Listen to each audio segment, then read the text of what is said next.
Welcome to Yuktam excellence online classes.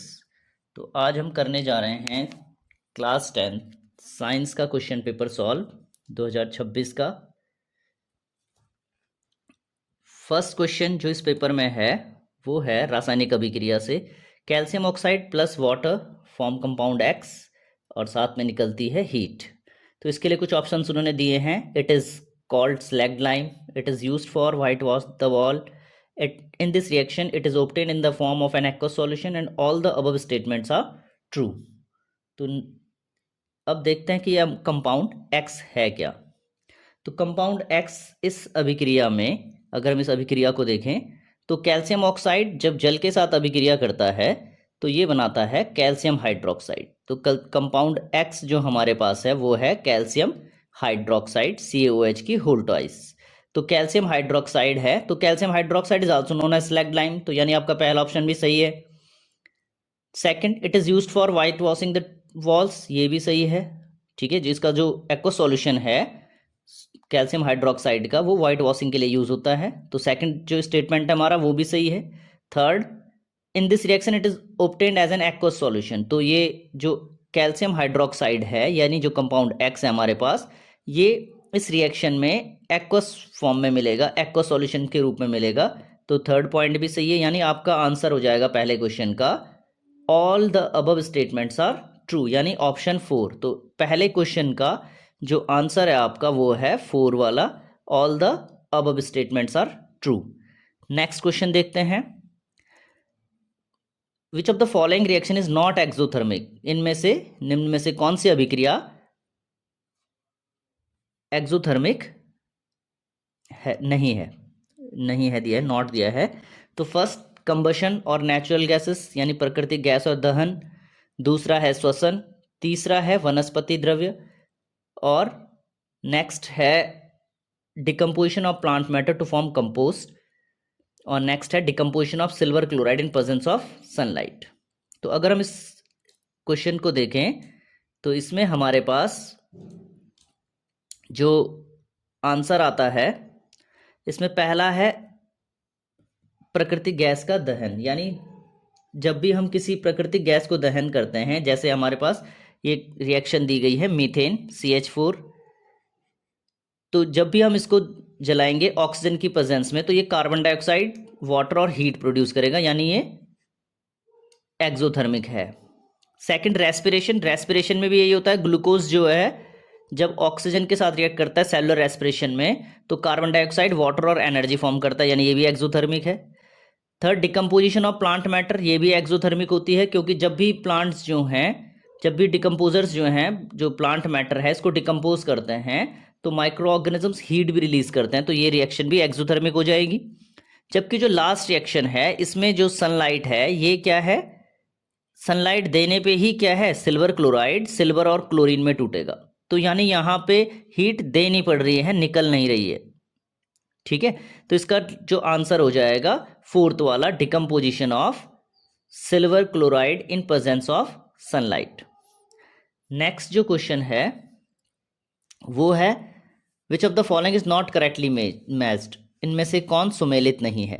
तो पहला option है आपके पास विनेगर और एसिटिक एसिड यानी सिरका acetic acid, second ant sting oxalic acid, third है लेमन सिट्रिक एसिड, फोर्थ है टेमरिंड या टार्टरिक एसिड। तो इजी क्वेश्चन है ये, सभी जानते हैं इसमें कि जो आंटिस्टिंग है वो मेथनोइक एसिड होता है, ना कि ऑक्जेलिक एसिड। ठीक है, तो आंटिस्टिंग कंटेन्स मेथनोइक एसिड, इसमें मेथनोइक एसिड होता है, जबकि आपके पास ऑप्शन में दिया है ऑक्जेलिक एसिड, तो ये रॉन्ग हो जाएगा। तो नॉट करेक्टली मैच्ड हो गया आपका सेकंड वाला, तो इस क्वेश्चन का आंसर हो जाएगा second, ant sting oxalic acid. Next question पे आ जाते हैं। कुछ धातुओं को पीटकर पतली चादर बनाया जा सकता है, धातुओं का यह गुण कहलाता है। तो क्या है, कुछ मेटल्स, सब metals can be beaten into thin sheets, यानी ऐसी प्रॉपर्टी मेटल्स की जिसमें हम उनको पीटकर पतली चादर में बदल सकते हैं, इसको क्या कहते हैं। तो ये भी इजी क्वेश्चन है, ये क्या कहलाएगा, मिलिएबिलिटी। ठीक है, मिलिएबिलिटी जो है ये आपका करेक्ट आंसर हो जाएगा। मिलिएबिलिटी होता है ये प्रॉपर्टी मेटल्स की कि जिसमें हम उन्हें पीटकर थिन शीट्स में बदल सकते हैं, क्योंकि ड्यूक्टिलिटी होता है when we stretch the wire when we stretch a metal into wires that is called ductility, यानी तन्यता क्या होगा, जब हम खींचते हैं किसी धातु को और वो पतली तार में बदल सकता है, वो उसकी ड्यूक्टिलिटी होगी। कंडक्टिविटी उसकी चालकता, यानी वो हीट और लाइट को कंडक्ट करता है नहीं करता। और नेक्स्ट है हार्डनेस, कठोरता। तो इनमें से कोई भी जो गुण है, जो उसका गुण है, वो पतली चादर में बदलने के लिए नहीं आता, वो है मीलेबिलिटी ओनली। मीलेबिलिटी एबिलिटी है वो मेटल्स की जिसमें हम उसे हैमर करें यानी उसे पीटें तो वो पतली सीड्स में बदल सकते हैं। ठीक है, नेक्स्ट क्वेश्चन। अब यहाँ पे उन्होंने एक IUPAC नेम पूछा है, एक कंपाउंड आपको दिया गया है और इसका नाम पूछा है कि ये प्रोपेनल है, प्रोपेनॉल है, प्रोपेन है या प्रोपेनॉन है। तो इसको सॉल्व करते हैं। तो उसमें देखो, पहले हम सबसे पहले देखते हैं इसमें फंक्शनल ग्रुप कौन सा है। तो ये फंक्शनल ग्रुप है CHO। CHO को या तो CHO भी लिख सकते हैं या फिर या C डबल बॉन्ड OH भी लिख सकते हैं, या जैसे इसमें दिया है C डबल बॉन्ड O और H, तो ये CHO ग्रुप कहलाएगा। तो CHO ग्रुप होता है एल्डिहाइड। ठीक है, तो CHO दिखाता है एल्डिहाइड ग्रुप को। अब इसमें 3 कार्बन है, अगर आप देखें तो 1 2 और 3, 3 कार्बन हमारे पास हैं। तो 1 2 3 कार्बन हैं, तो 3 के लिए प्रीफिक्स आता है प्रॉप, और क्योंकि सिंगल बॉन्ड है तो एन आएगा, प्रोपेन। अब क्योंकि एल्डिहाइड ग्रुप जुड़ा है इसमें तो इसका सफिक्स लगेगा अल, तो प्रोपेनल। तो इसका फर्स्ट ऑप्शन जो है प्रोपेनल, वो आपका राइट आंसर हो जाएगा, प्रोपेनल। ठीक है, नेक्स्ट क्वेश्चन देखते हैं। जीव द्वारा शरीर के बाहर से ऑक्सीजन ग्रहण करना और कोशिकीय आवश्यकता के अनुसार खाद्य स्रोत के विघटन में उसका उपयोग कहलाता है। अब जब ऑर्गेनिजम्स जो हैं ऑक्सीजन इनटेक करते हैं और सेल के यूज के साथ उसमें जब ग्लूकोज का विघटन होता है, यानी ग्लूकोज जब टूटता है एनर्जी प्रोड्यूस करता है, तो ये प्रोसेस क्या कहलाती है। तो ये भी सिंपल सा क्वेश्चन है, ये प्रोसेस क्या कहलाएगी, दिस प्रोसेस कॉल्ड रेस्पिरेशन। ठीक है, जब क्या करते हैं, ऐसी प्रोसेस जिसमें ऑर्गेनिज्म ऑक्सीजन लेता है और ब्रेक डाउन ऑफ फूड होता है और एनर्जी रिलीज होती है, this is called respiration. Nutrition तो पाचन हो गया, पोषण हो गया। ठीक है, एक्सक्रीशन में उत्सर्जन होता है और नब दबब तो हो नहीं सकता, तो ये आंसर आपका हो जाएगा रेस्पिरेशन। ठीक है, respiration is the correct answer. Next question है, अलैंगिक जनन द्वारा मुकुलन इन निम्नलिखित में से किस जीव में पाया जाता है। तो asexual reproduction by budding occurs in which of the following. तो आपके ऑप्शन है अमीबा, ईस्ट, प्लाज्मोडियम और लेशमानिया। तो ये क्वेश्चन भी इजी है, आपने कई बार पढ़ा होगा कि जो बर्डिंग है, एसेक्सुअल रिप्रोडक्शन वाला जो प्रोसेस है budding, it is found in yeast. तो ईस्ट में जो है ये बर्डिंग से पाई जाती है, जो प्रोसेस है बर्डिंग वो ईस्ट में होती है। बाकी अमीबा में बाइनरी फिजन होता है, प्लाज्मोडियम में मल्टीपल फिजन, यानी बहुत सारे स्पोर्स बन के प्लाज्मोडियम में या बहुत सारे ऑर्गेनिजम्स प्रोड्यूस हो जाते हैं एक सिंगल ऑर्गेनिज्म से, तो मल्टीपल फिजन इसमें होता है। लेशमानिया में भी बाइनरी फिजन होता है, तो ईस्ट है जिसमें बर्डिंग होता है। नेक्स्ट क्वेश्चन, तारे टिमटिमाते हुए प्रतीत होते हैं, यानी star appears to twinkle due to scattering of light, dispersion of light या एटमॉस्फेरिक रिफ्रैक्शन ऑफ लाइट या reflection of light from space. तो ये क्वेश्चन भी इजी है, कई बार इसको आपने क्लास में डिस्कस किया होगा। तो जो स्कैटरिंग ऑफ लाइट है, यानी जो ट्विंकलिंग ऑफ स्टार्स है, this all is due to atmospheric refraction of light. ठीक है, प्रकाश के वायुमंडलीय अपवर्तन के कारण, क्योंकि बेंडिंग यहाँ पे जो वेरियस लेयर हैं एटमॉस्फेयर की, वहाँ पे एयर क्या होती है, उनकी डेंसिटी अलग अलग होती है, इसकी वजह से लाइट जो है बैंड होती है। और क्योंकि एयर है तो उसकी डेंसिटी लगातार चेंज होती रहेगी, तो उनमें लाइट की बेंडिंग भी बार बार चेंज होती रहती है, जिसकी वजह से स्टार्स जो हैं टिंकल करते हुए अपेयर होते हैं। तो आपका करेक्ट ऑप्शन हो जाएगा एटमॉस्फेरिक रिफ्रैक्शन ऑफ लाइट, यानी थर्ड वाला जो ऑप्शन है ये आपका सही आंसर हो जाएगा। ठीक है, नेक्स्ट क्वेश्चन पे आ जाते हैं। When resistance R connected in parallel the equivalent resistance is. जब हम किसी रजिस्टर को पैरेलल में कनेक्ट करते हैं, यानी पार्श्व क्रम में संयोजित करते हैं, तो तुल्य प्रतिरोध होगा। तो ये क्वेश्चन थोड़ा सा अलग है, क्योंकि यहाँ पे जो है आप किसी एग्जाम्पल की मदद लेके हम इसको सॉल्व करके देख सकते हैं। तो आप पाएंगे कि वैसे भी आपको पता होगा कि जब भी हम पार्श्व क्रम में प्रतिरोध को लगाते हैं, पैरेलल में कनेक्ट करते हैं रेजिस्टेंस को, तो जो इक्विवेलेंट रेजिस्टेंस होता है it is always less than the smallest resistance. Less than और इक्वल भी आ सकता है, लेकिन इसमें इक्वल है नहीं, तो लेस देन वाला ऑप्शन जो है वो आपका करेक्ट आंसर हो जाएगा, less than the smallest resistance. ठीक है, तो यहाँ पे जो रेजिस्टेंस है, जैसे हमने एक क्वेश्चन भी आपके सॉल्व किया है कि 4 और 6 ओम के दो रेजिस्टेंस ले लो, इनको पैरेलल में रखो, तो जो रेजिस्टेंस आ रहा है इक्विवेलेंट रेजिस्टेंस इनका वो 2.4 आ रहा है, यानी जो स्मॉलेस्ट वाला है इससे भी कम आ रहा है। ठीक है, तो less than the smallest resistance, ये आपका करेक्ट आंसर हो जाएगा इसमें। नेक्स्ट क्वेश्चन है आपका, किसी विद्युत धारावाही सीधी लंबी परिनालिका के भीतर चुंबकीय क्षेत्र यानी magnetic field inside a long straight solenoid carrying current.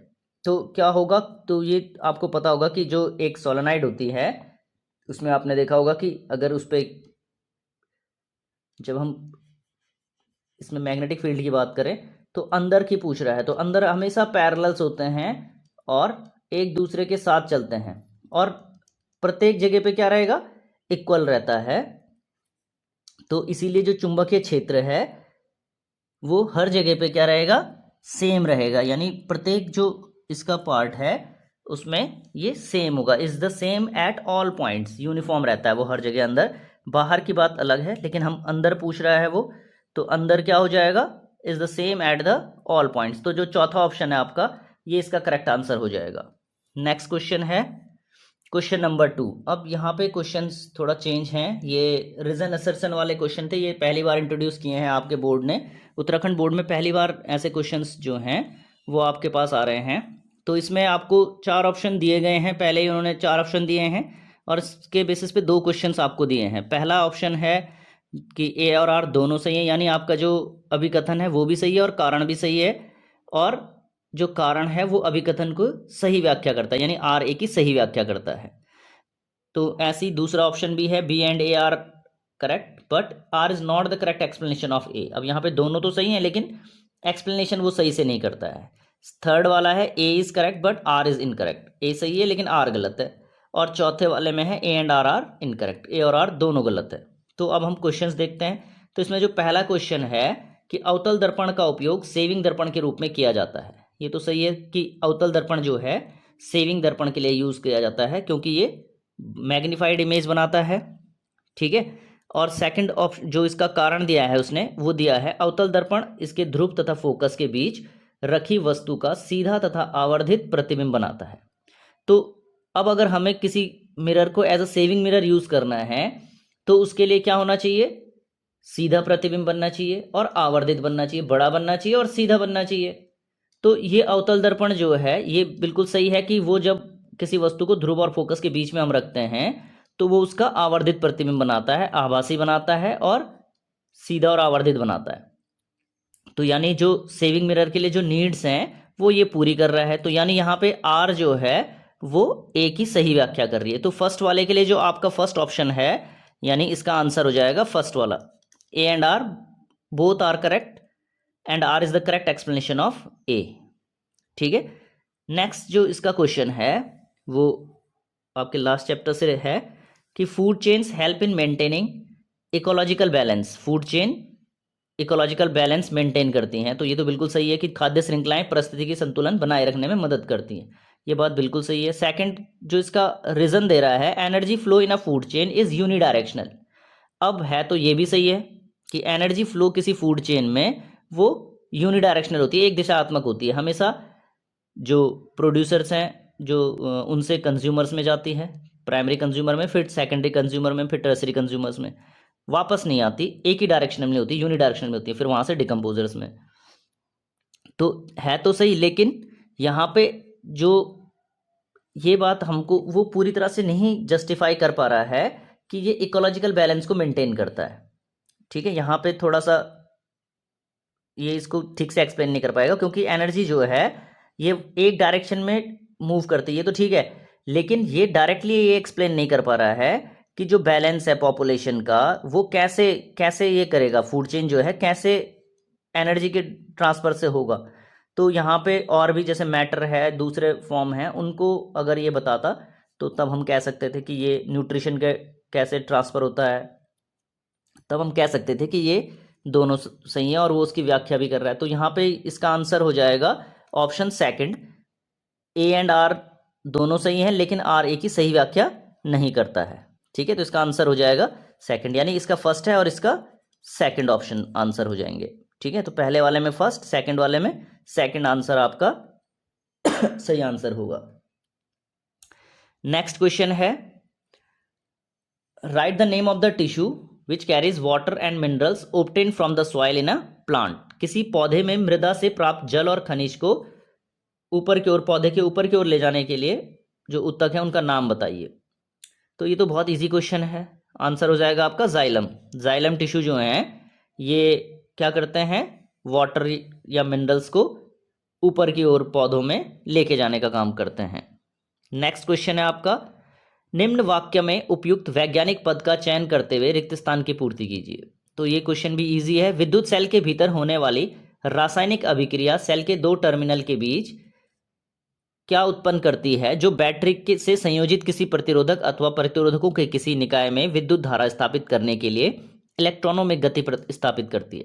तो अगर आप इस क्वेश्चन को समझ रहे होंगे तो ये सिंपल सा जो विभवांतर है, पोटेंशियल डिफरेंस जिसे हम कहते हैं, उसको एक्सप्लेन कर रहा है कि दो टर्मिनल्स के बीच में जब तक पोटेंशियल डिफरेंस नहीं होगा तब तक एनर्जी, करंट का फ्लो नहीं होगा। ठीक है, तो क्या आ जाएगा यहाँ पे, विभवांतर, जो इसमें है पोटेंशियल डिफरेंस जो है वो आपका आंसर हो जाएगा। ठीक है, तो फोर्थ वाले का आंसर हो जाएगा विभवांतर, क्योंकि किसी भी सेल या बैटरी के दोनों टर्मिनल्स के बीच में जब तक पोटेंशियल डिफरेंस नहीं होगा तब तक क्या होगा, करंट का फ्लो नहीं हो सकता। तो वो यही कह रहा है कि किसी केमिकल सेल में ऐसा क्या केमिकल रिएक्शन क्या होती है कि जो उसके दोनों टर्मिनल्स के बीच में इलेक्ट्रॉन्स को मोशन में ले आता है, यानी करंट को फ्लो करवाता है। तो वो कौन होगा, पोटेंशियल डिफरेंस, विभवांतर जो है उसकी वजह से ये होगा। नेक्स्ट क्वेश्चन पे आते हैं अब हम, क्वेश्चन नंबर 5। 30 सेंटीमीटर फोकस दूरी वाले उत्तल लेंस को किसी वस्तु का आभासी प्रतिबिंब बनाने के लिए प्रयुक्त किया जाना है। उसकी मुख्य अक्ष पर वस्तु की स्थिति क्या होनी चाहिए। अब यहाँ पे पूछा है आपको कि कोई कॉन्वेक्स लेंस है और इसकी फोकल लेंथ है 30 सेंटीमीटर। अब हमें वर्चुअल इमेज चाहिए। तो आपको पता होगा कि कॉन्वेक्स लेंस जो है वो वर्चुअल इमेज सिर्फ तभी बनाता है जब ऑब्जेक्ट उसके पोल और फोकस के बीच में कहीं रखी हो। ठीक है, ऑप्टिकल सेंटर और फोकस के बीच में कहीं रखी हो तभी वो जो है वर्चुअल इमेज बनाता है। बाकी हर केस में अगर फोकस पे है, फोकस के बाद है, या 2f के बाद है, या 2f पे है, या इन्फिनिटी में है, तो हर समय रियल इमेज बनाता है। सिर्फ एक ही केस ऐसा है कॉन्वेक्स लेंस में जब वो वर्चुअल इमेज बनाता है, और वो है जब ऑब्जेक्ट ऑप्टिकल सेंटर और फोकस के बीच में रखी हो। तो अगर फोकल लेंथ 30 सेंटीमीटर है तो जो ऑब्जेक्ट है वो लेस देन 30 सेंटीमीटर पे रखी जाएगी। 30 से कम पे हम कहीं पे भी रख लेंगे तो हमको वर्चुअल इमेज मिल जाएगी। ठीक है, तो इसका आंसर हो जाएगा less than 30 centimetre. Next question है, जैव निम्नीकरणीय पदार्थ का एक उदाहरण लिखिए। तो ये तो बहुत इजी क्वेश्चन था, कोई से भी बायोडिग्रेडेबल सब्सटेंसेस आप लिख सकते थे। जैसे इसमें सब्जी है, फलों के छिलके हैं, सूती कपड़ा, लकड़ी, पौधे की पत्तियां, और भी आप जो भी आपको आते हो वो आप लिख सकते हैं। नेक्स्ट क्वेश्चन है, right the balanced chemical equation for the following reactions. तो इनके लिए आपको एक बैलेंस्ड केमिकल इक्वेशन लिखनी है। तो पहला जो आपके पास है वो है barium chloride and sodium sulphate water के साथ रिएक्ट करके इनसॉल्युबल बेरियम सल्फेट और सॉल्यूशन ऑफ बेरियम क्लोराइड बनाता है। तो इसके लिए केमिकल रिएक्शन आप लिखेंगे। तो ये आपकी बैलेंस केमिकल रिएक्शंस हैं। जो दूसरा वाला है, sodium hydroxide solution in water reacts with hydrochloric acid solution in water to produce sodium chloride solution in water. तो ये आपकी बेरियम क्लोराइड वाली रिएक्शन हो गई, BaCl2 plus Na2SO4 aqua solution, और ये बनाएंगे BaSO4 और NaCl। और यहाँ पे उनकी, क्योंकि यहाँ पे दिया हुआ है आपके पास कि ये इसका solution of barium chloride and sodium sulphate in water, water solution है, तो एक्वा सॉल्यूशन आ जाएगा दोनों का, ये आपको लिखना जरूरी है। और यहाँ पे वो इसका एक इनसॉल्युबल वो बना रहा है। ठीक है, जो प्रोडक्ट है वो एक इनसॉल्युबल प्रोडक्ट बना रहा है बेरियम सल्फेट का, और एक क्या है, सोडियम क्लोराइड का सॉल्यूशन है, एक्वा सॉल्यूशन। तो ये आपका प्रेसिपिटेशन रिएक्शन भी कह सकते हो, या डबल डिस्प्लेसमेंट रिएक्शन जो है वो उसका एग्जाम्पल था, आपकी बुक में भी है ये। तो ये आपका आंसर हो जाना था इसमें। और सेकेंड रिएक्शन में sodium hydroxide aqua solution plus HCl का एक्वा सॉल्यूशन, और ये बना रहे हैं NaCl का aqua solution plus water H2O। ठीक है, तो ये आपके दोनों रिएक्शंस जो हैं, बैलेंस केमिकल रिएक्शंस जो हैं, वो आपके ऐसे होनी थी। ठीक है, इसको आप बैलेंस कर सकते हैं। जैसे NaCl में Cl के दो यहाँ 2 लग जाएगा, तो BaSO4 और यहाँ पे 2NaCl, क्योंकि बैलेंस केमिकल रिएक्शन पूछा था उसने, तो आप इसको बैलेंस कर लेंगे। जैसे यहाँ पे BaSO4 है, बेरियम का 1, यहाँ भी 1, क्लोरीन के 2, यहाँ क्लोरीन के इस 2 लगने से क्लोरीन के भी 2 हो गए और सोडियम के भी 2 हो गए। ठीक है, SO4 का 1 है ही। और सेकंड वाली रिएक्शन में NaOH प्लस HCl, तो यहाँ पे भी Na का 1, ऑक्सीजन का 1, यहाँ भी ऑक्सीजन का 1, हाइड्रोजन के 2 और एक Cl का।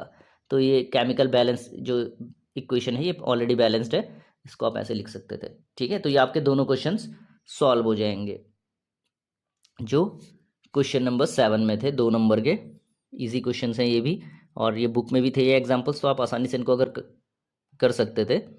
नेक्स्ट क्वेश्चन, क्षारक और क्षार में क्या अंतर है? Difference between base and alkali, and right 2 physical properties of alkalis.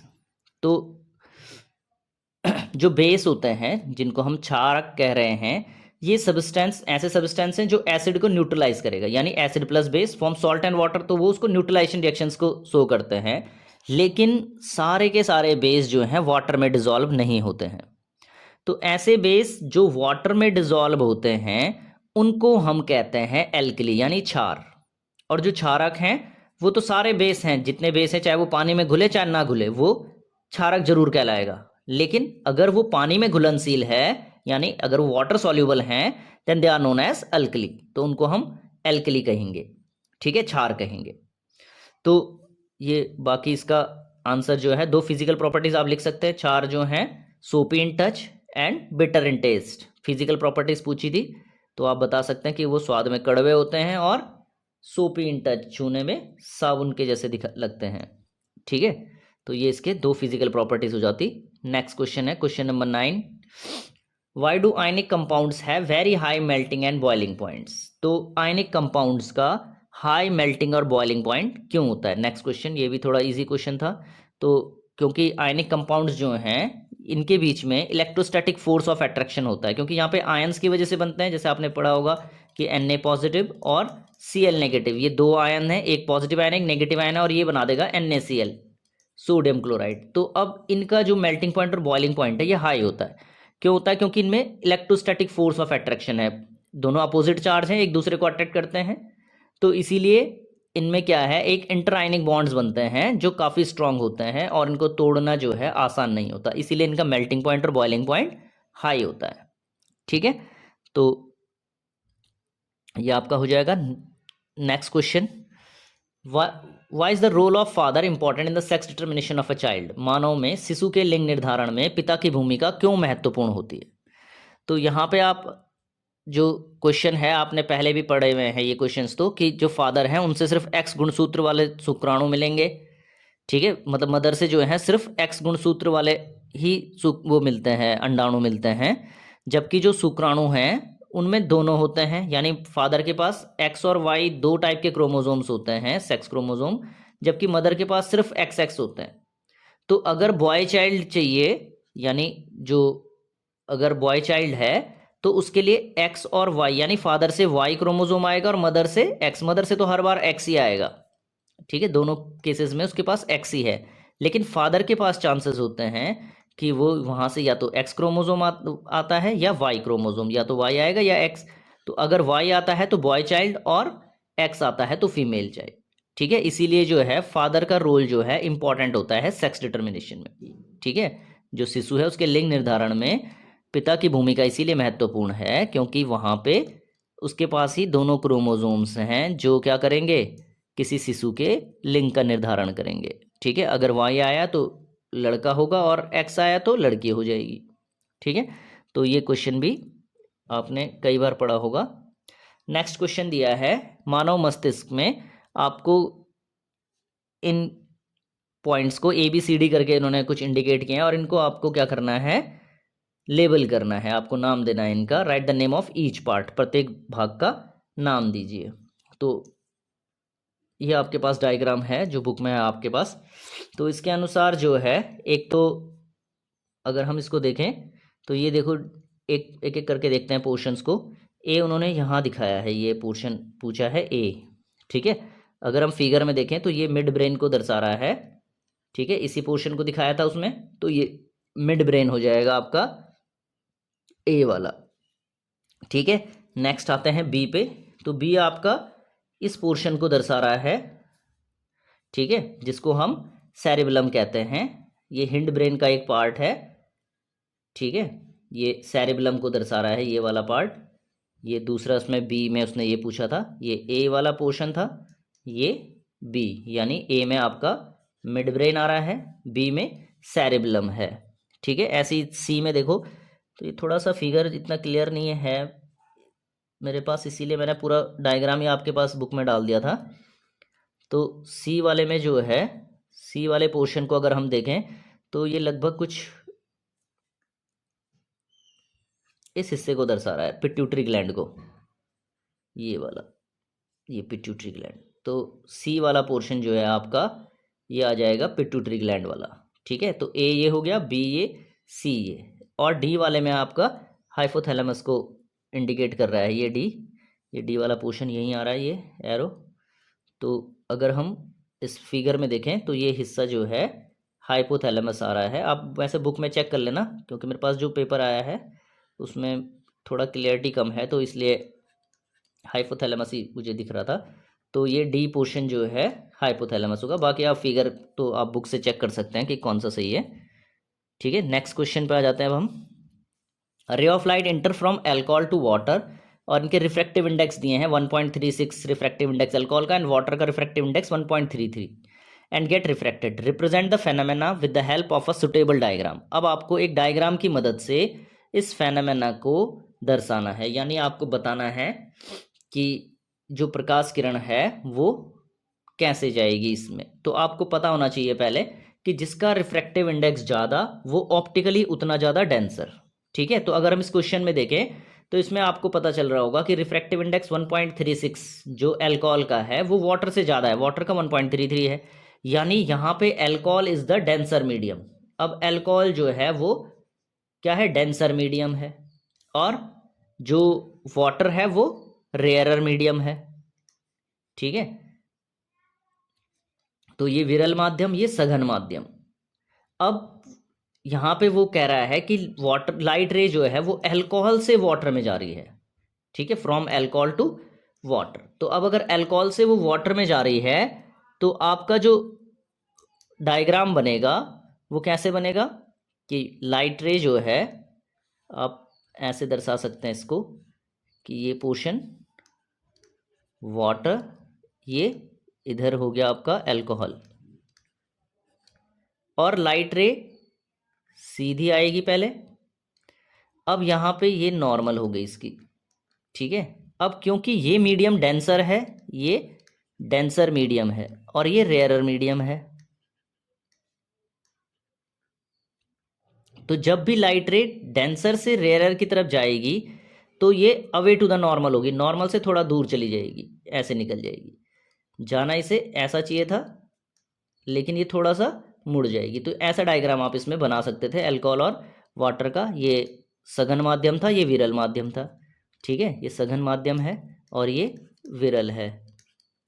तो सघन से विरल में जब प्रकाश किरण आएगी तो थोड़ा सा वो अवे टू द नॉर्मल हो जाएगी, ठीक है। जब रेयरर से डेंसर में आती तो टुवर्ड्स द नॉर्मल मुड़ती है। तो ये आपका क्वेश्चन का डायग्राम इस हिसाब से बन जाना था इस क्वेश्चन से रिलेटेड, ठीक है। नेक्स्ट क्वेश्चन पे आते हैं अब हम। Meena tried to wash her oily lunchbox with plain water, but the sticky grease did not come off. When she used a small amount of soap, she noticed that the oil broke down into tiny droplets and lunchbox become clean. Explain the mechanism of cleaning action of lunchbox by soap. तो ये simple question थोड़ा सा उन्होंने tricky बना दिया आपके लिए। ये क्लीनिंग एक्शन ऑफ सोप वाला क्वेश्चन है, आपको सिर्फ वही आंसर लिखना था जो क्लीनिंग एक्शन ऑफ सोप में लिखना था, तो वही cleaning action of lunch box में भी लिखना है कि हाइड्रोफिलिक हाइड्रोफोबिक टेल होती है, ठीक है। इसमें जो है हाइड्रोफिलिक दो पार्ट्स होते हैं, साबुन के जो अणु होता है इसमें दो भाग होते हैं, एक हाइड्रोफिलिक पार्ट होता है और एक हाइड्रोफोबिक पार्ट होता है, ठीक है। एक वाटर में सॉल्युबल होता है और एक जो ऑयल और ग्रीस है, तेल और ग्रीस जो है उसमें घुस मिल जाता है। तो वो जब कोई डर्ट या तेल के संपर्क में आते हैं तो मिसल का निर्माण करते हैं, ठीक है। तो उसमें मिसल का आप स्ट्रक्चर बना के इसमें दे सकते थे, और सिंपल सा वही आंसर आपने लिखना है जो क्लीनिंग एक्शन ऑफ सोप में लिख रहे थे, ठीक है। तो ये क्वेश्चन भी इसी प्रकार आप कर सकते हैं। नेक्स्ट क्वेश्चन, गिव रीजन, कारण बताइए। प्लेटिनम, सोना तथा चांदी का उपयोग आभूषण बनाने के लिए किया जाता है, ठीक है। Sodium, potassium and lithium are stored in oil, इनको तेल में क्यों संग्रहित करते हैं। और aluminium is highly reactive metal yet it is use to make utensils for cooking, जबकि ये बर्तन बनाने के लिए इस्तेमाल होता है। तो पहला जो है platinum, gold and silver are use to make jewellery, क्यों होता है ये ज्वेलरी बनाने के लिए इस्तेमाल, क्योंकि एक तो पहला कारण इसका क्या है, निम्न अभिक्रियाशीलता, कि ये बहुत कम अभिक्रिया करते हैं, ये धातुएं जो हैं बहुत कम अभिक्रियाशील हैं, नोबल मेटल्स हैं ये। तो ये हवा, नमी या एसिड के प्रभाव इन पे नहीं पड़ता है, जिसकी वजह से ये संसारित नहीं होती, इनमें कोरेजन नहीं होता है, इसीलिए ये यूज़ किए जाते हैं। दूसरा कारण है चमक, इनकी चमक लंबे समय तक बनी रहती है इसलिए आभूषण बनाते हैं। और तीसरा इनकी तन्यता और आघातवर्ध्यता, ठीक है, यानी मेलेबिलिटी और ड्यूक्टिलिटी बहुत ज़्यादा है, इस वजह से इनसे हम अलग अलग डिज़ाइन बना सकते हैं, अलग अलग डिज़ाइनों में इनको ढाल सकते हैं, इसीलिए इनसे ज्वेलरी वगैरह ज़्यादा बनाई जाती हैं, ठीक है। सेकंड है आपका सोडियम, पोटेशियम, लिथियम को ऑयल में क्यों स्टोर करते हैं, क्योंकि ये बहुत ज़्यादा अभिक्रियाशील होते हैं, ठीक है, हाईली रिएक्टिव मेटल्स हैं ये। तो ये खुली हवा में रखने पर भी क्या होगा, ऑक्सीजन या जो एटमॉस्फेयर में जो नमी होती है उसके साथ तुरंत अभिक्रिया करके आग पकड़ लेते हैं, इसीलिए इनको क्या है, ऑयल में रखते हैं हम, ठीक है। नेक्स्ट है aluminium is highly reactive metal yet it is use to make utensils. अब एल्यूमिनियम बहुत रिएक्टिव मेटल है, लेकिन वो क्या है, बर्तन बनाने के काम आता है। क्यों ऐसा होता है, तो एल्यूमिनियम क्या होता है कि जब भी वो हवा के संपर्क में आता है पर वो क्या करता है, उसकी सतह पर एक एल्यूमिनियम ऑक्साइड की Al2O3 एल्यूमिनियम ऑक्साइड, इसकी एक पतली सी मजबूत परत बन जाती है। अब ये क्या होगी, ये परत आगे संसारण नहीं होने देगी, यानी अब हवा या जो नमी है वो बिल्कुल अंदर नहीं जा पाएगी, तो आगे संसारण नहीं होगा, ठीक है। यानी एक बार बन गई लेयर, बस उसके बाद फर्दर लेयर का फॉर्मेशन नहीं होगा, वो मजबूत सी लेयर उसके बाहरी सतह पर चिपकी रहेगी, ठीक है। इस वजह से इसको बर्तन बनाने के लिए यूज़ करते हैं। दूसरा है ऊष्मा का सुचालक, ये ऊष्मा का अच्छा सुचालक है, गुड कंडक्टर ऑफ हीट है। तीसरा, ये वजन में दूसरे धातुओं के मुकाबले हल्का होता है, जिनसे हम मोस्टली बर्तन बनाते हैं जैसे लोहा वगैरह, उनके कंपैरिजन में ये थोड़ा लाइट वेट होता है, ठीक है, इसलिए इसको यूज़ किया जाता है बर्तन बनाने के लिए, ठीक है। नेक्स्ट क्वेश्चन है, इसी में और में एक क्वेश्चन आया था जो आपका अभी 3 क्वेश्चंस थे उसी से जुड़ा हुआ एक क्वेश्चन और करके इसमें था optional question, what is plaster of Paris, how is it obtained from gypsum, right two important uses of it. Plaster of Paris क्या है, इसको जिप्सम से कैसे प्राप्त किया जाता है और इसके 2 महत्वपूर्ण उपयोग लिखिए। तो प्लास्टर ऑफ पेरिस पीओपी क्या है, कैल्शियम सल्फेट हेमीहाइड्रेट, और इसका केमिकल फॉर्मूला जो है CaSO4 ½ H2O, जो यहाँ लिखा हुआ है आपके पास। अब इसको जिप्सम से कैसे प्राप्त करेंगे कि हम जो है कैल्शियम सल्फेट, ये जिप्सम का फॉर्मूला है, जिप्सम कैल्शियम सल्फेट डाइहाइड्रेट, ठीक है, CaSO4 2H2O, इसको क्या करेंगे, हीट करते हैं 373 केल्विन पे, और ये बना देता है plaster of Paris, CaSO4 ½ H2O। Water of hydration जो है वो, और 1.5 जो है वाटर मॉलिक्यूल, जो वाटर ऑफ हाइड्रेशन है वो इससे रिमूव हो जाएगा, और ये जिप्सम है, जिप्सम से इसको हीट करके हम प्लास्टर ऑफ पेरिस बना सकते हैं, ठीक है, ये पीओपी। तो सेकंड इसका पार्ट था कि right two important uses of it. तो प्लास्टर ऑफ पेरिस बहुत इंपॉर्टेंट इसके यूजेस हैं, जैसे टॉयज़ बनाने के काम आता है, ठीक है, जो घरों में वॉल पुट्टी वगैरह लगाने के लिए उसमें भी प्लास्टर ऑफ पेरिस होता है, या जो फॉल सीलिंग्स वगैरह होती हैं, या जो मूर्तियाँ वगैरह इससे बनाई जाती हैं, ठीक है, या मेडिकल उसमें प्लास्टर के लिए जो है पीओपी का यूज़ किया जाता है, ठीक है।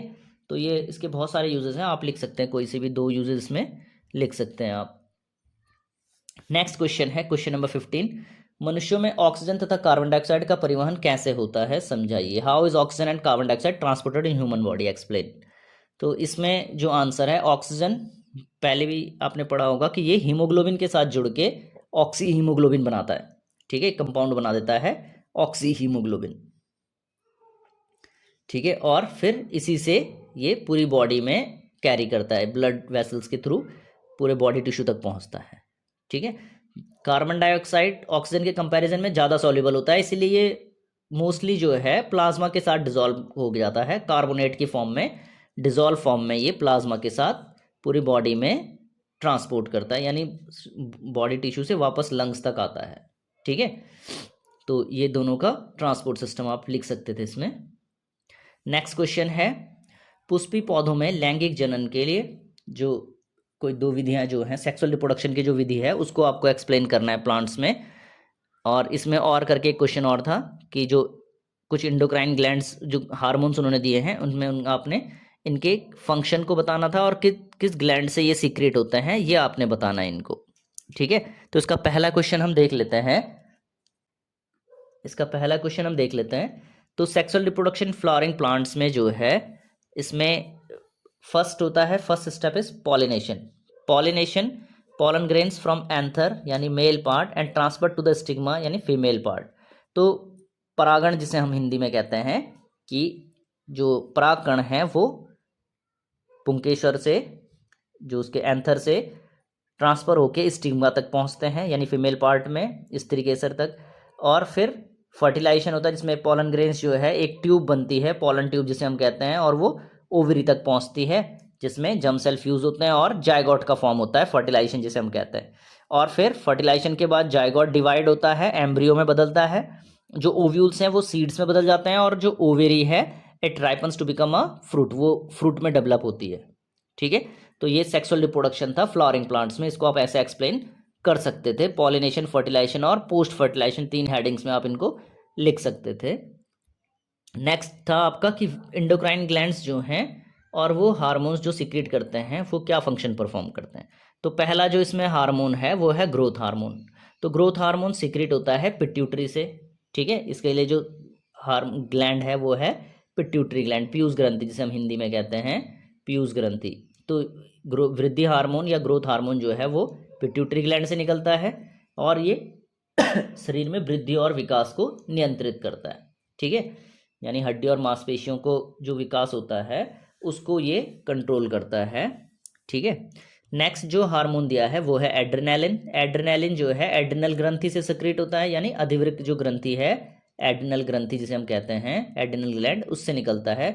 और इसे इमरजेंसी हार्मोन भी कहते हैं, लड़ो या भागो वाला हार्मोन भी कहते हैं, यानी इमरजेंसी हार्मोन का आपातकालीन स्थिति में हृदय गति, रक्तचाप वगैरह को बढ़ाकर शरीर को तैयार करता है आपातकालीन स्थिति के लिए, ठीक है। तो ये सेकंड हार्मोन था एड्रिनल ग्लैंड का। थर्ड है इंसुलिन। इंसुलिन जो है वो पैनक्रियास से सीक्रेट होता है, अग्नाशय से। ये ब्लड में जो ब्लड का जो शुगर लेवल है उसको कंट्रोल करता है। अगर इसकी कमी हो जाए इंसुलिन की तो हमें डायबिटीज़ हो जाती है, मधुमेह जिसे, जो आजकल कॉमन डिजीज़ हो रखी है लोगों में, तो वो इसकी कमी की वजह से हो सकती है, इंसुलिन की वजह से। इंसुलिन अगर कम सीक्रेट हो रहा है पैनक्रियास से, अग्नाशय से ये स्रावित होता है। तो ये 3 आपके हार्मोन्स थे और ये कौन से ग्लैंड से सीक्रेट होते हैं, इनके क्या फंक्शन है ये आपको लिखना था। तो आप या तो सेक्सुअल रिप्रोडक्शन वाला कर सकते थे या इन हार्मोन्स को लिख सकते थे, दोनों ही क्वेश्चन ईजी थे, कोई सा भी आप कर सकते थे इसमें से। क्वेश्चन नंबर 16 में क्वेश्चन नंबर 17 है, right lens formula for a spherical lens and an object of 5 centimetre length is held 25 centimetre away from a converging lens of focal length 10 centimetre. Draw the रे diagram and find the position, size and nature of image form. तो आपको क्या करना है, इसमें lens formula लिखना है और फिर आपको एक क्वेश्चन दिया गया है, इसके लिए आपको एक डायग्राम, रे डायग्राम बनाना है जिसमें पोजीशन, साइज और नेचर बतानी है, ठीक है। तो पहले तो आप ये लेंस फॉर्मूला लिख लेंगे, 1/f is equal to 1/v minus 1/u। ये आपका लेंस फॉर्मूला हो जाएगा जिसमें f फोकल लेंथ है, ठीक है, फोकस दूरी है, v इमेज डिस्टेंस है, ठीक है, वस्तु की दूरी, और u वस्तु की दूरी, और इमेज क्या हो जाएगी, प्रतिबिंब की दूरी v, ठीक है। ये वस्तु की दूरी हो जाएगी u। तो इसमें अब आपको क्वेश्चन दिया हुआ है, इसके हिसाब से आप, वैसे तो उसमें क्वेश्चन सॉल्व करने के लिए नहीं दिया है, उसमें सीधा रे डायग्राम पूछा है उसने, ठीक है, पर आप कर सकते हो सॉल्व, तो सॉल्व करके आप ऐसे उसका निकाल सकते हो कि इमेज इसमें रियल इमेज बन रही है, ठीक है, क्योंकि V प्लस में आ रहा है, तो ये क्या होगा, रियल इमेज होगी क्योंकि लेंस के पीछे की तरफ बन रही है। इन्वर्टेड होगी, ठीक है, क्योंकि रियल इमेज है तो इन्वर्टेड होगी। और ये हाइट माइनस में आ रहा है तो ये भी इन्वर्टेड इमेज को शो कर रहा है। अब इसका डायग्राम बना सकते थे आप, ठीक है। इसके लिए आपको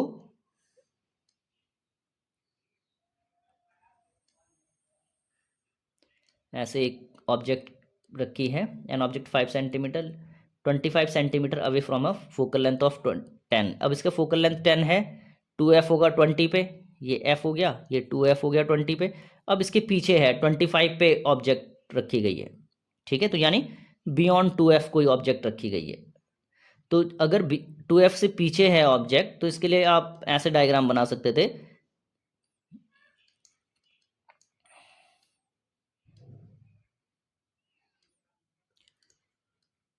टू एफ, ठीक है, यानी एफ डैश और 2f डैश आप ऐसे बना सकते थे। ये आई लाइट रे पहली वाली जो इसके पैरेलल आएगी और वो फोकस से होते हुए चली जाएगी, ये एफ से थोड़ा सा इधर से आएगी, एफ से होते हुए चली जाएगी। और दूसरी लाइट रे आप ऐसे दिखा सकते थे यहाँ से होते हुए और वो यहाँ कहीं मिल जाएंगे, ठीक है।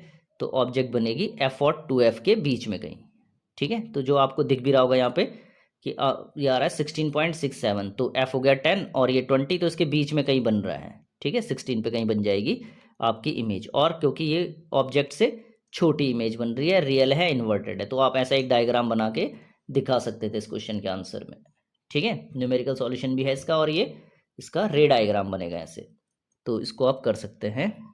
नेक्स्ट क्वेश्चन है, इसी में और में करके एक क्वेश्चन आया था कि a student sitting in a last row of a classroom has difficulty in reading the blackboard. From which defect of vision is this student suffering? Illustrate the correction with the help of a suitable ray diagram. एक student जो है last row में बैठा है classroom में और उसको पढ़ने में, जो ब्लैक बोर्ड है उसको पढ़ने में डिफ़िकल्टी होती है, तो बच्चा किस बीमारी से सफ़र कर रहा है, और इसके लिए आपको एक सुटेबल रे डायग्राम बनाना था। तो ये आपका हो जाएगा, बच्चा जो है मायोपिक था, यानी उसको जो है क्या हो रहा था, जो दूर की चीज़ें हैं वो साफ नहीं दिख रही है, यानी निकट दृष्टि दोष का वो पीड़ित था बच्चा, निकट दृष्टि दोष से। और उसको क्योंकि दूर की चीज़ें जो हैं साफ नहीं दिख रही हैं, पीछे बैठ के उसे ब्लैक बोर्ड नहीं दिख रहा था, तो ये उसके लिए जो करेक्शन है उसका ये डायग्राम, ये तीनों डायग्राम आप उसमें बना सकते थे। करेक्शन के लिए आपको एक जो लेंस है कॉनकेव लेंस वो बनाना है और ये करेक्शन उसका विजन का हो जाएगा, ठीक है। तो ये क्वेश्चंस जो हैं इसमें ऐसे डायग्राम और लिख सकते हैं कि बच्चा जो है मायोपिक है, यानी उसको दूरदृष्टि दोष का दोष है, ठीक है, निकट दृष्टि दोष, सॉरी, निकट दृष्टि दोष उसे है, मायोपिया है। तो उसके करेक्शन के लिए आप जो लेंस है कॉनकेव लेंस उससे यूज करके उसको करेक्ट कर सकते हैं। नेक्स्ट क्वेश्चन है, state the rule use to determine the direction of the following. अब यहाँ पे आपको नियम लिखने थे। ये क्वेश्चन थोड़ा सा बच्चे अगर समझ गए होंगे तो बहुत इजी क्वेश्चन था कि किसी विद्युत धारावाही सीधे चालक के चारों ओर उत्पन्न चुंबकीय क्षेत्र। अब इसको हमको पता लगाना है कि किसी विद्युत धारावाही सीधे चालक के चारों ओर चुंबकीय क्षेत्र को किस नियम के तहत हम निकाल सकते हैं, यहाँ पे ये पता करना था। तो इसके लिए हम सिंपल सा जो है पहले वाले के लिए right hand thumb rule, Maxwell का जो राइट हैंड थंब रूल है वो हम यहाँ पे यूज करेंगे अगर हमें किसी करंट कैरिंग कंडक्टर में से स्टेट करंट कैरिंग कंडक्टर का मैग्नेटिक फील्ड पता करना है, उसकी डायरेक्शन पता करनी है मैग्नेटिक फील्ड की, तो इससे हम कर सकते हैं। इसका स्टेटमेंट था कि अगर हम किसी करंट कैरिंग कंडक्टर को अपने राइट हैंड में पकड़ें, ठीक है, ऐसे पकड़े कि थंब की डायरेक्शन जो है करंट की डायरेक्शन की तरफ हो, तो जिस डायरेक्शन में हमारी फिंगर्स रैप होंगी वही क्या होगी, मैग्नेटिक फील्ड लाइंस की डायरेक्शन होंगी, ठीक है। तो ये मैक्सवेल का थंब रूल था, इसको कॉर्कस्क्रू रूल भी कहते हैं। तो ये जो है पहला वाला जो आपका क्वेश्चन था उसका आंसर हो जाता। सेकंड वाले में आपको फ्लेमिंग का लेफ्ट हैंड रूल लिखना था कि आपको अपने लेफ्ट हैंड को ऐसे स्ट्रेच करना है कि थंब, फोर फिंगर और मिडिल फिंगर जो है आपके लेफ्ट हैंड के वो परपेंडिकुलर हो जाए, म्यूचुअली परपेंडिकुलर हो जाए एक दूसरे के, ठीक है, एक दूसरे के लंबवत हो जाए। तो इसमें जो फोर फिंगर है वो मैग्नेटिक फील्ड की डायरेक्शन को दिखा रहा है, जो मिडिल फिंगर है वो करंट की डायरेक्शन को दिखा रहा हो, तो आपका थंब जो है वो आपको मोशन या फोर्स की डायरेक्शन को बता देगा। तो यहाँ पे हमें फोर्स का पता लगाना था ना कि फोर्स की डायरेक्शन क्या होगी अगर किसी करंट कैरिंग कंडक्टर पे जो परपेंडिकुलर मैग्नेटिक फील्ड के परपेंडिकुलर रखा गया है तो उसमें फोर्स की डायरेक्शन क्या होगी। तो फोर्स की डायरेक्शन हम फ्लेमिंग के लेफ्ट हैंड थंब रूल से पता कर सकते हैं। ठीक है, तो ये दोनों क्वेश्चन आपके ऐसे सॉल्व हो सकते थे। नेक्स्ट क्वेश्चन है 100 ohm electric lamp, 50 ohm electric toaster and 500 ohm water filter are connected in a parallel to a 220 volt water supply. अब यहाँ पे आपके पास तीन अप्लायंसेस दिए हुए हैं, एक इलेक्ट्रिक लैम्प है, टोस्टर है और वाटर फिल्टर है जो 220 वोल्ट की वाटर सप्लाई से जुड़े हुए हैं। अब यहाँ पे उन्होंने दिया है कि रेजिस्टेंस निकालना है आपने इलेक्ट्रिक आयरन का जो सेम सोर्स से कनेक्ट है, यानी आपके 220 वोल्ट से ही कनेक्ट है वो और सेम करंट ड्रॉ कर रहा है। ठीक है, तो ऐसे उतनी करंट ड्रॉ कर रहा है जितनी ये तीनों पैरेलल में कनेक्ट होने के बाद विड्रॉ करेंगे। तो इसके साथ साथ हमने तो पहले हमने रेजिस्टेंस फाइंड करना है और फिर हमने करंट कितनी निकल रही है उस इलेक्ट्रिक आयरन से वो भी फाइंड करना है। तो पहला हम रेजिस्टेंस फाइंड कर सकते हैं कि तीनों का इक्विवेलेंट रेजिस्टेंस क्या आ रहा है। तो इसके लिए हम इनको फॉर्मूला लिख लेंगे पैरेलल सीरीज के लिए। ठीक है, पैरेलल के लिए जो फॉर्मूला होता है 1/r is equal to 1/r1 + r2। अब क्योंकि यहाँ पे इलेक्ट्रिक प्रेस है तो इसके लिए हमने P से इसको दर्शा दिया। तो इसका जो टोटल रेजिस्टेंस आ रहा है वो कितना आ जाएगा 3.25 ओम।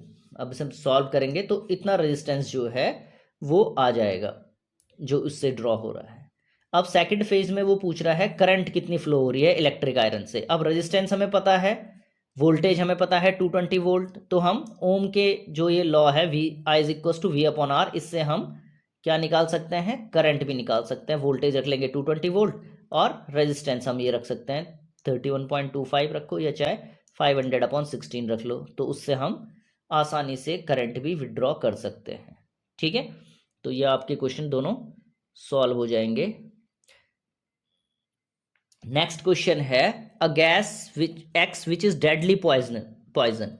अब एक गैस है जो क्या है विषाक्त है, जहरीली है और ये एटमॉस्फेयर के अपर लेयर में पाई जाती है। बहुत इजी क्वेश्चन है ये भी, और एक इसेंशियल फंक्शन करती है। अब इस गैस का नाम बताना है, उसके फंक्शन को बताना है एटमॉस्फेयर में, और ऐसे कौन से केमिकल हैं ये भी बताना है कि ऐसे कौन से केमिकल हैं जो रिस्पॉन्सिबल हैं इसके लेवल को डिक्रीज करने में, यानी जो इसको लेवल को घटा रहे हैं जो। तो ये सिंपल सी है, ओजोन है और इसके लेवल जो है इसका काम क्या है, ये अल्ट्रावायलेट जो रेज होती हैं, पराबैंगनी जो विकिरण है सूरज से जो पृथ्वी पे आ रहा है उससे हमको बचाती हैं। ठीक है, उसको रोक लेती हैं, तो इससे हमको बचाती हैं। इससे जो पृथ्वी पर रहने वाले जीव हैं उनको त्वचा का कैंसर, आंखों का मोतियाबिंद या बाकी जो दूसरे नुकसान है उनसे बचाती है ये। तो अब इसको नुकसान कौन पहुंचा रहा है, उसको नुकसान पहुंचा रहे हैं क्लोरोफ्लोरोकार्बन CFC। ठीक है, क्लोरोफ्लोरोकार्बन जो CFCs हैं ये इसके लिए उत्तरदायी हैं, जो इसके जो स्तर है ओजोन का जो स्तर है उसको गिराने में उत्तरदायी हैं।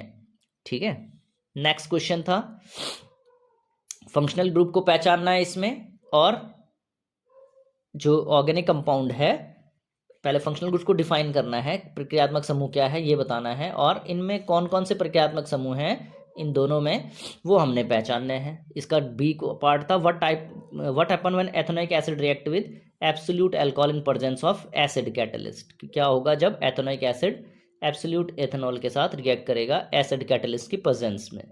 और एक रिएक्शन दी गई थी आपको कि CH3COH जब Na2CO3 के साथ रिएक्ट करेगा तो क्या बनाएगा।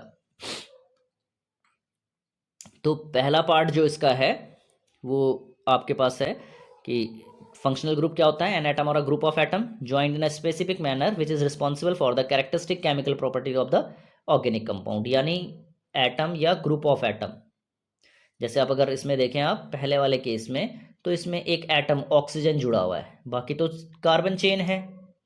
ठीक है, हाइड्रोकार्बन है ना, कार्बन और हाइड्रोजन है बस, तो इसमें एक ऑक्सीजन जुड़ा है, ये एक एटम है या ग्रुप ऑफ एटम भी हो सकता है, जैसे यहाँ पे OH हो गया हमारे पास। तो ये क्या ऐसे ग्रुप या एटम या ग्रुप ऑफ एटम जो ऐसे जुड़ते हैं कि अब इसकी पूरी जो केमिकल प्रॉपर्टी, अगर ये नहीं इसकी जगह H होते, ऑक्सीजन की जगह 2 H होते तो ये प्रोपेन हो जाता, इसकी प्रॉपर्टी बिल्कुल अलग हो जाती इस कंपाउंड से। ठीक है, तो फंक्शनल ग्रुप ऐसे एटम या ग्रुप ऑफ एटम होते हैं जो पूरी इसकी प्रॉपर्टीज़ को चेंज कर देते हैं, जो इसके कैरेक्टरिस्टिक केमिकल प्रॉपर्टीज़ हैं वो बदल जाती हैं, ठीक है, एक एटम या ग्रुप ऑफ एटम के जुड़ने की वजह से। तो उसी को हम प्रक्रियात्मक समूह या फंक्शनल ग्रुप कहते हैं। अब इसमें हमको पहचानने थे कि किसमें कौन सा है। अब क्योंकि यहाँ पे बीच में ऑक्सीजन जुड़ा हुआ है सिंगल, तो ये कीटोन को पहचानते हैं हम। तो ये जो पहला वाला है इसमें कीटोन प्रक्रियात्मक समूह था, जो फंक्शनल ग्रुप था वो कीटोन था, और ये प्रोपेनॉन इसका नाम हो जाएगा। नाम तो वैसे पूछा नहीं है शायद, पर फंक्शनल ग्रुप पूछे हैं सिर्फ। सेकंड वाला जो है वो इसमें OH फंक्शनल ग्रुप है, दैट इज इथेनॉल, ये इथेनॉल इसमें जुड़ा हुआ है। थर्ड जो है, अब जो नेक्स्ट क्वेश्चन है थर्ड वाला कि complete the following chemical equation, इस केमिकल इक्वेशन को कंप्लीट करें। तो ये आपको दिख रही होगी केमिकल इक्वेशन जो है, जहाँ पे एसिड की प्रेजेंस में व्हाट हैपन्स वन, ये एथेनोइक एसिड वाला कि जो सेकंड वाला सॉरी, इसमें what happens when ethanoic acid react with absolute alcohol. तो जब भी एथेनोइक एसिड एब्सोल्यूट अल्कोहल के साथ रिएक्ट करता है तो ये बना देगा Easter, sweet smelling Easter, ethyl ethanoid जिसे हम कहते हैं, ये इथाइल इथेनॉइड बना देगा और साथ में निकलेगा वाटर मॉलिक्यूल, ठीक है। तो सेकंड वाले में आपकी रिएक्शन ये हो जाएगी। नेक्स्ट था इसका गा वाला कि आपको जो है इसमें मिसिंग पार्ट भरना था। तो ये आपका मिसिंग जो प्रोडक्ट था इसमें वो था सोडियम इथेनॉइड, ठीक है। इसमें आपके पास दिया था एथेनोइक एसिड, ठीक है, और साथ में सोडियम कार्बोनेट। तो ये दोनों रिएक्ट करके बनाते हैं sodium ethanoid, water and carbon dioxide. तो इसमें मिसिंग जो प्रोडक्ट था वो था सोडियम इथेनॉइड। नेक्स्ट क्वेश्चन पे आ जाते हैं, question number 22। Write the name of the process use to prepare sodium hydroxide from sodium chloride and explain it briefly. अब ये क्वेश्चन थोड़ा सा अलग सा वो था, वैसे तो क्वेश्चन इजी है, अगर आपने पढ़ा होगा तो ये क्वेश्चन भी क्या था आपका, क्लोरोएल्कली प्रोसेस वाला है, ठीक है। इस प्रोसेस का नाम हो जाएगा क्लोरोएल्कली प्रोसेस, और इसको आप लिख सकते हैं इक्वेशन इसमें कि NaCl 2NaCl aqueous solution plus water, और ये बनाएगा सोडियम हाइड्रोक्साइड, ठीक है, एक्वस सॉल्यूशन, साथ में निकलेगी क्लोरीन, और ठीक है एक और गैस निकलेगी वो है हाइड्रोजन प्लस H2, ये छूट गई यहाँ पे H2 गैस। तो ये आपको इसमें देखने को मिलेगी इस रिएक्शंस में। तो गैसेस इसमें पूछा कि कौन कौन सी गैसें निकल रही हैं, तो गैसेस X और Y हो जाएंगी, X हो जाएगी क्लोरीन और Y आप लिख सकते हो हाइड्रोजन, ठीक है। एक पूछा उसने कंपाउंड Z, तो when chlorine gas react Cl2 react with slaked lime calcium hydroxide, तो it form bleaching powder calcium oxychloride CaOCl2। और ब्लीचिंग पाउडर जो है उसके लिए आप जो Z है उसकी रिएक्शन भी पूछी है उसने यहाँ पे कि right the name of Z and also right the chemical equation involve in its preparation formation, इसके फॉर्मेशन के लिए। तो कैल्शियम हाइड्रोक्साइड CaOH की होल ट्वाइस प्लस क्लोरीन, और ये बना देगा कैल्शियम ऑक्सीक्लोराइड CaOCl2, जिसको हम ब्लीचिंग पाउडर कहते हैं, और साथ में निकलेगा वाटर, ठीक है। तो इसमें आपके पास ब्लीचिंग पाउडर की रिएक्शन जो उसकी प्रिपरेशन की रिएक्शन है वो भी मिल जाएगी, फॉर्मेशन की रिएक्शन, वो आपको इसमें ऐसे सॉल्व कर लेना था। नेक्स्ट क्वेश्चन है, इसमें X को पहचानिए, ठीक है। तो इसको भी हम देख लेते हैं, और इसमें दूसरा वो भी दिया कि 2 यूजेस कंपाउंड X के लिखने हैं, और नेक्स्ट में equation of the chemical reaction that takes place on heating compound X, compound X को गर्म करने पे क्या होगा। तो पहला NaCl जो है वो रिएक्ट करेगा वाटर, कार्बन डाइऑक्साइड और NH3 के साथ। अब यहाँ पे क्वेश्चन बोर्ड ने थोड़ा सा एक गलती की है कि उन्होंने क्वेश्चन में ये NH3 नहीं दिया है। तो हो सकता है बोर्ड आपको इसके लिए बोनस पॉइंट दे दे या ना भी दे, कुछ कह नहीं सकते आप। तो ये NH3 जो है ये मिसिंग था इस क्वेश्चन में, बिना इसके आप प्रोडक्ट नहीं बना सकते थे, ठीक है। तो इसीलिए मैंने इसको थोड़ा हाईलाइट किया है कि ये NH3 जो है मिसिंग है पेपर में। तो इसमें सोडियम हाइड्रोजन कार्बोनेट जो है वो X प्रोडक्ट के रूप में मिलना था आपको, ठीक है। जब ये रिएक्शन होगी तो इसमें X की जगह में आ जाएगा NaHCO3, सोडियम हाइड्रोजन कार्बोनेट, ठीक है। बेकिंग सोडा की फॉर्मेशन वाली रिएक्शन है ये। तो ये यहाँ पे इन्होंने थोड़ा सा मिसिंग था NH3, ये आप लिख सकते हैं इसमें। तो इसके 2 यूजेस वही एंटासिड्स वगैरह के लिए, एसिड फायर एक्सटिंग्विशर के लिए, इसमें काफ़ी यूजेस आप लिख सकते हैं अपने हिसाब से। अब इसकी इक्वेशन थी कंपाउंड X की कि इक्वेशन इसमें पूछी गई थी ना थर्ड वाले में, कि केमिकल रिएक्शंस लिखनी थी जो जब इसको हीट करेंगे तब जो रिएक्शन होती है तो वो क्या होगी। तो सोडियम हाइड्रोजन कार्बोनेट को जब हम हीट करते हैं तो ये सोडियम कार्बोनेट बना देता है, ठीक है। तो जो बेकिंग सोडा है जब उसे हीट किया जाता है तो वो वॉशिंग सोडा में बदल जाता है वाटर और कार्बन डाइऑक्साइड के साथ, ठीक है। तो ये इसकी रिएक्शन हो जाएगी हीटिंग वाली। नेक्स्ट क्वेश्चन है right names of 2 sexually transmitted disease, और इसमें 3 क्वेश्चन थे 23 में, और 4 नंबर का ये क्वेश्चन है आपका। पहला वाला 1 नंबर में था write name of 2 sexually transmitted disease, second था human embryo sex determination is a legal offence, why, और थर्ड था write the name of 2 methods of contraception and 1 adverse effect of each, ठीक है। तो डिजीज जो है आप लिख सकते हैं गोनोरिया, सिफिलिस, ये बैक्टीरियल है, वायरल में एड्स है, वार्ड्स हैं, ये सारी की सारी सेक्सुअली ट्रांसमिटेड डिजीज़ हैं, एसटीडी डिजीज़ हैं, सेक्सुअली ट्रांसमिटेड डिजीज़ हैं, जो इनमें से कोई सी भी आपको 2 के नाम लिख लेने हैं। नेक्स्ट क्वेश्चन था कि जो मानव भ्रूणलिंग निर्धारण है ये कानूनी अपराध क्यों है।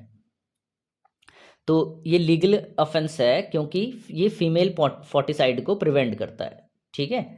फीमेल फोर्टिसाइड्स को यानी जो शिशु, जो फीमेल फीटस है, इसको जो है फीटस उसमें ही मार दिया जाता है अगर ये ऑफेंस ना हो, तो सेक्स चाइल्ड जो है उसका रेशियो बहुत कम हो जाएगा। तो रेशियो को मेंटेन करने के लिए, इस डिस्क्रिमिनेशन को रोकने के लिए सोसाइटी में इसको लीगली क्या है ऑफेंसिव रखा गया है, कि ताकि जो है ये सेक्स जो रेशियो है ये मेंटेन रहे, ठीक है।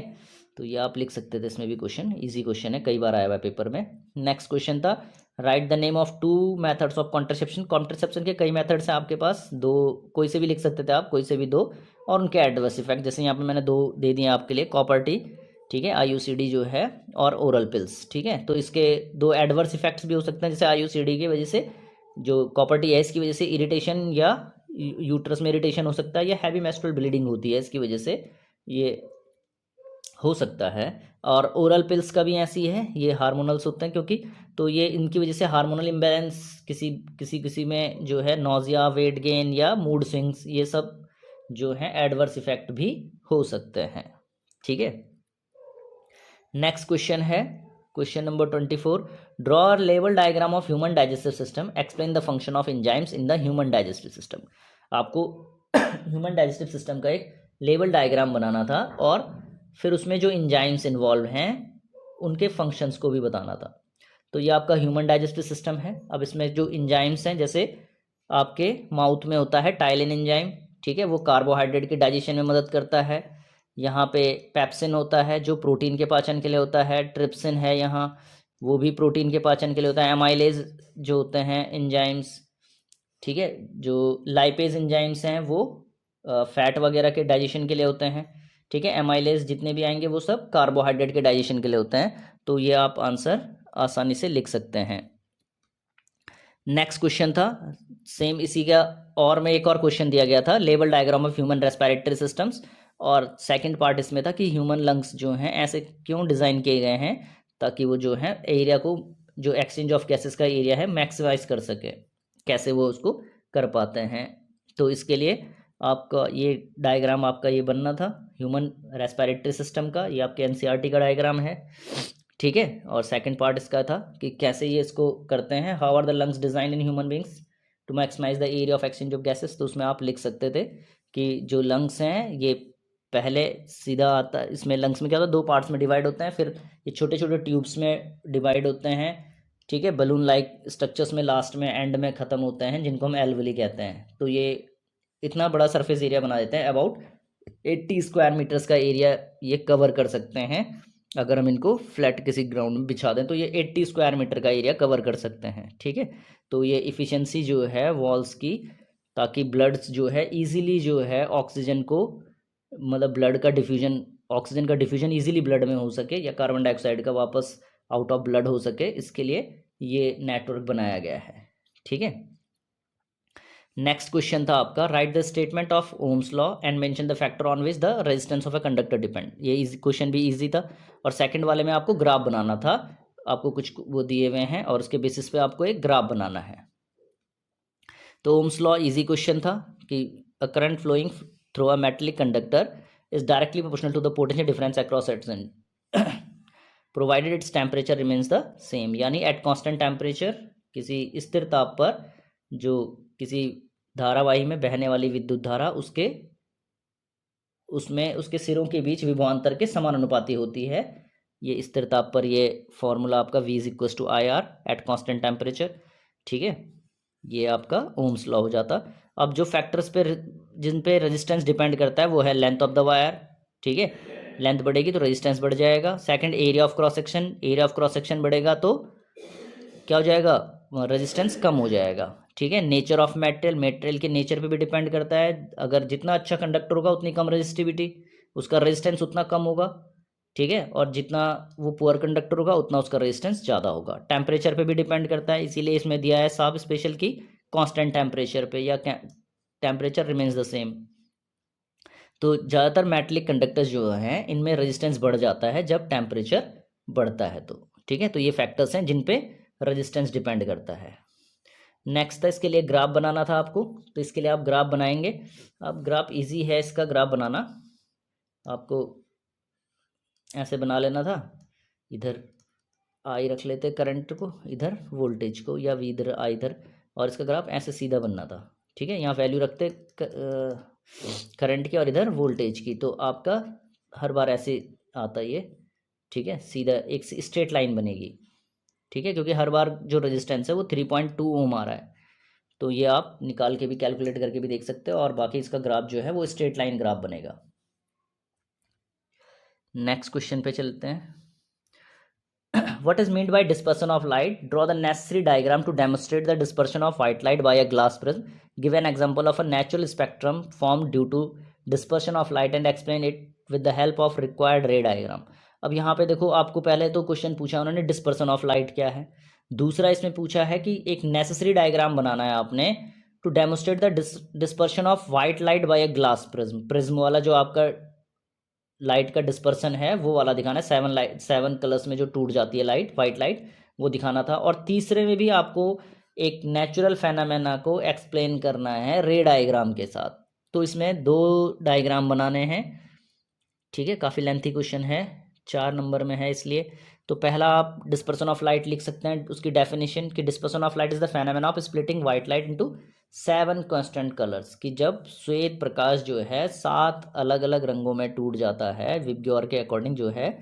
ठीक है, जब वो किसी मीडियम से गुजरता है या जब उसकी डिस्पर्शन होता है लाइट का, जैसे ग्लास प्रिज्म वगैरह से गुजरने के बाद, तो उसको हम डिस्पर्सन ऑफ लाइट कहते हैं।